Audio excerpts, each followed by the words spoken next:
What's up? What's up? What's up? And we need to get Matt Peterson up there behind me. Not gonna actually work. Let's try that picture. That works. That's cool. Says the X team racing behind me. Um, Find a decent picture. Nope. Trying to find you a good picture too. That's track. I think that might be Mads. I think that's Mads Peterson. But anyway, so I'm just here. I'm not going to be long. I just want to talk about Gatway Gum. So you see the flyer. What really happened? The men's race was interesting, but at the same time, it's something that actually happened earlier in the year at I believe it was at Umloop in the ladies race. Now the first race of the year for the ladies at Umloop, if you watched the race, if you saw, well, we didn't see from the beginning, we only got to see um like as per usual with the ladies race. Basically it's highlights because they don't tune into the ladies race until it's more than halfway done. We get to see so much more of the men's race. But in the uh, loop in that ladies race, the ladies sat around and let the breakaway get 15 minutes. And then when they did start to try and ride, it was just too late. So I just bring that up to say that the equivalent of that happened on Sunday. Now, if you watch the race, when Mads went away, his gap was never closable. And the way that get Wavelgum goes, it's a sprinter's race. So the field, the group always catches and chases down the breakaway, whoever it is, to so that it finishes in a sprint. But what happened was you had the same similar thing happening. What happened in the ladies' race at Amloop, where you had multiple teams that are in the group with like three, four, some up to five riders, and no one is chasing. No one's like, yeah, I'm gonna chase. I'm gonna take care of this, and no one was chasing. No one took up the chase. Everyone was like sitting around watching, wait, expecting someone else to do it. And this is what happened in the ladies' race in Amloop. Everyone was sitting around expecting someone else to take care of the business. I just want to check real quick just to make sure I'm getting an audio on this. Um, so might get a quick feedback. If I just wanted to check the audio real quick, I just see somebody there. If you can hear me, just if you could just give a thumbs up, because I don't want to loop it and feedback, but I'm gonna do that. I just need to check to see if the audio is coming through. I'm not quite sure if there's any. The mic is on. Um, that guy, and if the yeah, so the audio is coming through. Okay, I can see the audio is coming through. Q.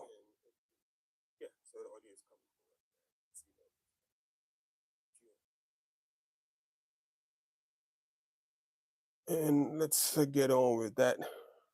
But anyway, like I was saying, I was talking about how the women's race at Umloop, the men at Get Wimbledon pretty much did the exact same thing. So the women like all were like sitting around, and all the big teams. I'm not chasing. I'm not going to chase. You chase. So that's what the men did on Sunday. There was enough power in the chasing group to catch Mads back, but no one wanted to take up the chase. And when they took up the chase, it was far too late. It's a shame that happened, but it's also pretty cool to see Mads get his third win and also to see the solo victory. So not taking any away from Mads Peterson, the guy's an awesome rider, super strong, and I think his chances were really high that he was going to win. Even if it would have come down to a sprint, he had a good chance. But then again, against Tim Malaya, I think Tim Malaya would have definitely been the fastest sprint. But to see all of the teams and all of the power that was within the chasing group, and that no one was really putting the effort to chase back. So Alpecin went on the front for a little bit. Then you had Uno acts on the front for a little bit, but no one really. And then they let track like just so there was two Uno X guys. I think it was one Elverson and then another rider, and they were the four were rotating. But then behind those four riders were four track riders. So the whole bunch. I got a little bit disappointed in Benny and his guys. So I mean, it's like this is something to you youngsters. Like you can't sit around and hope the field is gonna to bring it back. So if you see what Matthew Vanderpool does sometimes, he doesn't always rely on the field bring it back. He goes to the front. If he wants to win, he goes to the front and he takes care of the business. So to see Benny just sit in the group and just waiting for the field to pull back the group is a little bit disappointing, and it just makes me wonder, if what type of shape is he in? Because we got Flanders coming next week, and Flanders is going to be that's going to be fire between Van der Poel and Tadej Pogacar. It's going to be fire. I don't know if Walt's going to be able to get up with those two. Those two are just on another level right now. With Walt between Walt and Tadej Pogacar, I truly believe that Walt Bernard's going to be a backseat driver to those two, and yeah, so it's going to be interesting. Flanders, but before we have Flanders, we have Dwars de Vendel this Wednesday. So like this week, this 2 week period, like I was in Belgium last year, it's probably one of the most amazing weeks that you want to be in Belgium.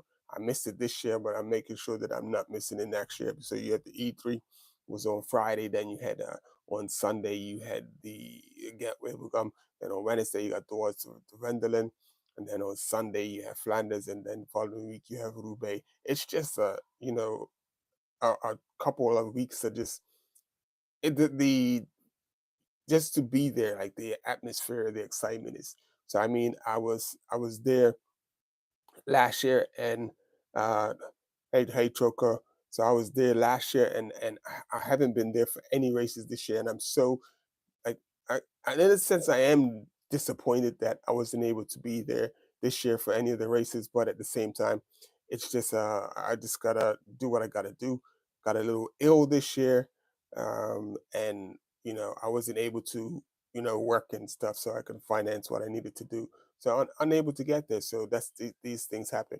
So I'm hoping that next year, so I'm going to be moving into a new job, a new career, and that I can go into this doing what I need to do to make sure that I'm there for next year. So what I'm trying to do is just find some pictures for you for from last year to show you. Um,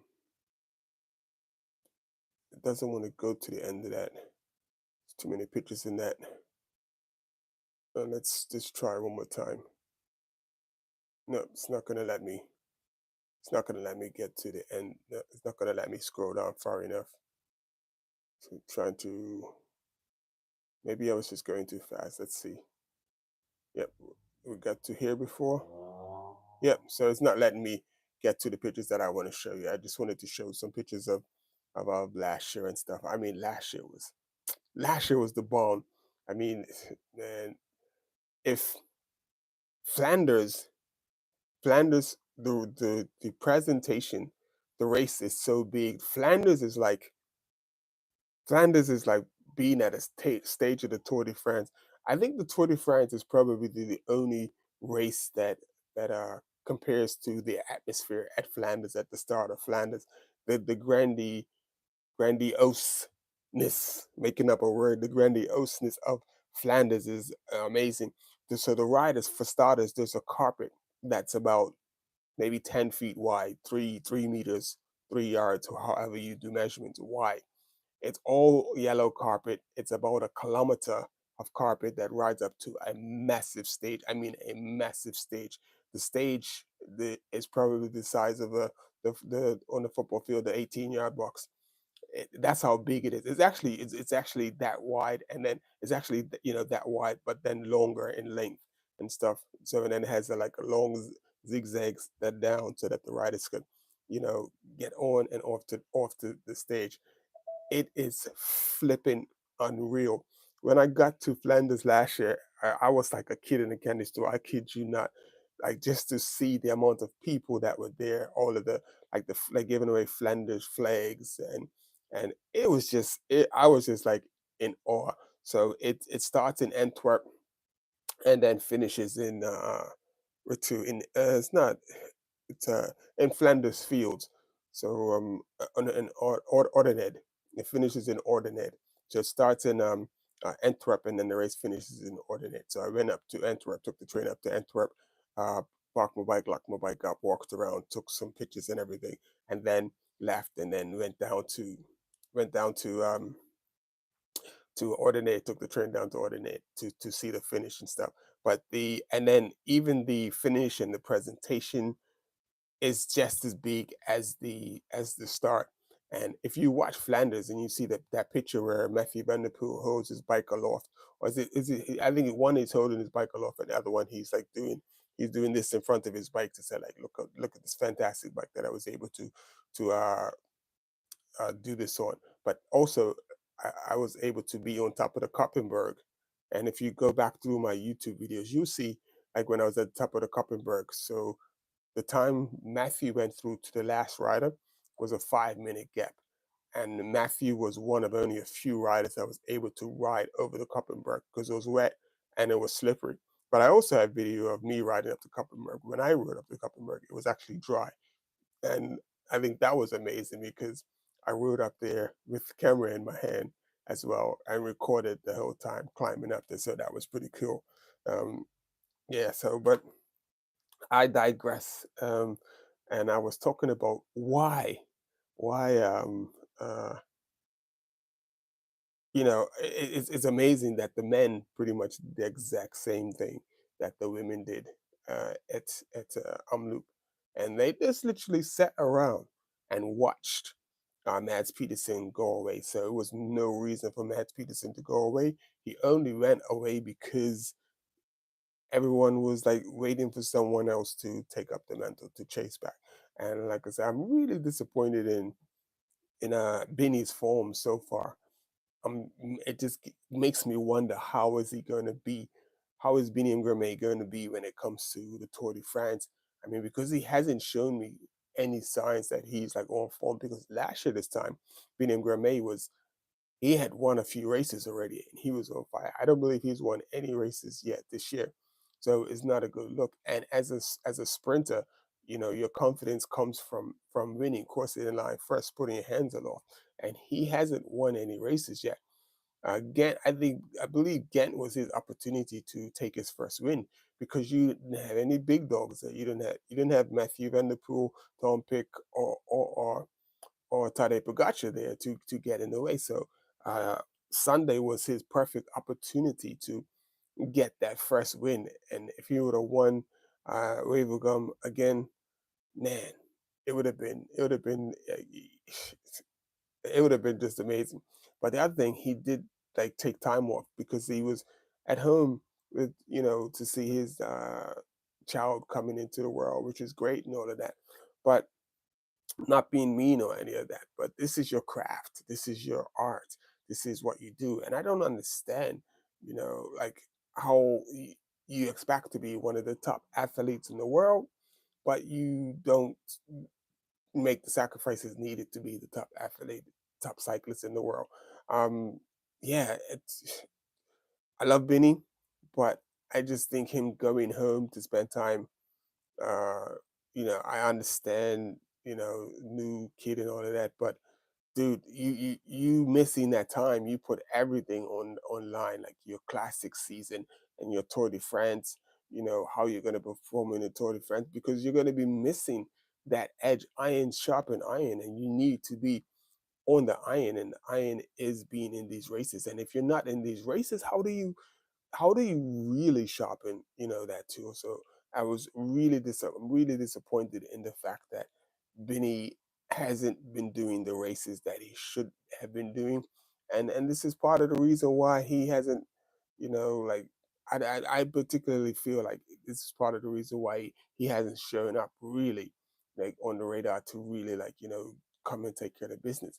So I mean, like to all you aspiring youngsters, if you're going to do something and you're going to do a sport, there's going to be sacrifices. You can't be the best. if you want to be the best some of the time. The guys who are the best, like Tade de Pogacar and Matthew Van Der Poel, they're not the best some of the time. They're the best all of the time. And Walt went out. Walt used to be one of those riders, and now he's got so much going on that it's like it's not everything is not into the cycling, and his family life and social life, and Belgium loves him, and he's always doing all of this stuff. So he's not the same like Walt Bernard like for 2 or 3 years ago, maybe even a year ago. Walt Bernard is just like he's just all over the place, man. Um, they really love him in Belgium. I mean, they really love him in Belgium, and I think you have to find the balance of how much you're gonna let the public get of you and have of you and see of you, and how much you're going to don't give to your crap. But we're going to see if Vault does the Tour de France. We will see the level of commitment and what he's gained and what he's lost. I truly believe it. I truly believe that. But first we have towards the Vendelen race that Matteo Jorgensen from Visma Lease bike won last year. And was he riding for track last year? Or was he riding for Visma? Yeah, he was riding for Visma Lease bike last year. So Matteo Jorgensen, who won Dwars de Vendelen last year, and this is considered a smaller race, like a two, preceding Flanders and Roubaix, but it's a smaller race. But trust me, it is like size, and like it's flipping amazing. It's flipping amazing. Yeah, you just have to be there. Like it's you get to see the riders come through and pass through and everything. They have a whole kids area and all of this stuff. It's pretty cool to see. So, but I'm gonna get up off of this. The gist of my story was the gist of today was the reason why they never caught Mads. It was twofold. Firstly, he was very strong. We're not going to take that from him. And secondly, because the the peloton, the group was really strong as well, but they just never organized. They just never. It was just too much sitting around. And I was drawing reference to the ladies when they did loop in the first race where they gave the breakaway 15 minutes, and that's pretty much they did the exact same thing. They all sat around. You chase, no, you chase, because they didn't want to show their hand. So like this you chase type of thing is crazy. So and if you got a chance to watch the race, you could just see like no one wanted to take up the mantle and bring back Matt Peterson so that they had a chance to win. And if you listen to the commentators, oh, I think they're going to get it back or they can close it. Like, no, you're not paying attention. You're not watching the same race that I'm watching. I'm watching a group of guys who no one wants to take up the mantle, and everyone refuses to like to put the work in to do what needed to be done. I just couldn't understand it. I mean, and you had enough guys there to where it's like it shouldn't have been a matter. Like, if you have a sprinter, you work for your sprinter, and your sprinter's going to take care of the business. So if there's five of you in the group, I don't understand why if it's five of you in the group, why none of you like, well, at least three of you aren't on the front helping out. Why? Why? It was really weird to see. So I don't know, man. If you saw Get Wavergum, I don't know if you saw it, but what I saw, I'm trying to be nice, but it was it was lazy. It was lazy. The guys, it was lazy. If I was a director sportif, I would have been hollering down that thing. You so and so's need to get your backside on the front and start working and bring Mads Peterson back, because he's not gonna magically come back. And that's what happened. That's the way I see it, what happened. As basically, I don't understand how you know with all of the power that was in that chasing field that they couldn't bring it back. Not like you're chasing Tadej Pogacar or even Matthew Van Der Poel or even Walt Van Aert when he is on form. It's not like you're chasing one of these guys. And no disrespect to Mads Peterson. Mads Peterson is a super strong, talented guy, but he's not in the same place as the aforementioned riders. Yep. So that's that bit. So it's just a bit disappointed in the whole just a bit disappointed in the whole attitude of the chase group on Sunday. I can't wait for them. So anyway, I'm gonna check out because I need to get some other stuff done. And you know how we do, we keep it moving. I'm I think next Monday morning I'll come a little earlier next Monday, so I'm gonna try to do like a breakfast show, a cycling breakfast show, and just talk about like so we talk about towards the Vendelin, and then we talk about Flanders, and then possibly uh coming up to Paris Roubaix, and then whatever's hot on at the moment and stuff, whatever's a hot topic. Alrighty, so I'm out, people. Whoever you are, please hit the like button, and join me next Monday morning. So I'm gonna just, you know, see what happens. Maybe I could get a guest or something to talk to, or somebody to talk about, and we'll see from there. So anyway, like I said, in the Sluby, you see it. Say it with your legs, media, and I will appreciate you. Remember, if you are a cyclist and you're into cycling, stay safe out there on the road. Use a little bit of common sense, and just always remember you are a vehicle on the road, and the rules of the road apply to you as well. So just because you're on a bike, you know, a lot of people ride a bike and think that they could just do whatever. But if you're on a bike out there, please realize that the rules of the road apply to you as well. Alrighty, I'm out, people. You have a good day, and we will probably see you on later in the week, probably afterwards the Rendling on Wednesday. Ready? See ya.